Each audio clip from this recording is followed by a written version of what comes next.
Let's consider the question. If tan x plus tan 3x plus tan 4x equal to tan x into tan 3x into tan 4x, then x equal to what?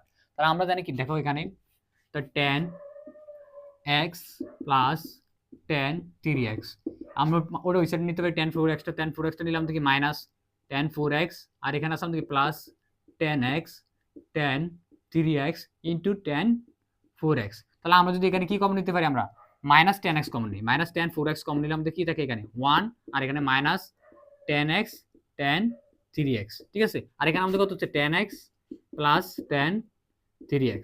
তাহলে আমরা আমাদের এটা কি multiply আকারে সেটা divide আকারে নিয়ে আসতে হবে রাইট লেফট হ্যান্ড সাইডে। তাহলে tan x plus tan 3x divided by 1 minus tan x into tan 3x equal to minus tan 4x।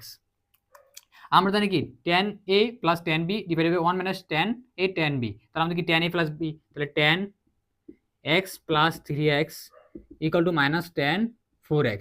তাহলে x প্লাস 3x হলো tan 4x, আর এটা আমরা এসে আনলে প্লাস হয়ে যাবে tan 4x ইকুয়াল টু 0। তাহলে আমাদের কত আছে 2 tan 4x equal to 0। Both সাইডে আমরা যদি 2 দ্বারা ভাগ করি আমাদের কি tan 4x ইকুয়াল টু 0। তাহলে আমরা জানি কি tan এটা লেট ধরি আমাদের 4x আর 0, তাহলে আমাদের কি 4x equal to n phi হইতে হবে ফর্মুলা, আর n বিলংস টু আমাদের কি z।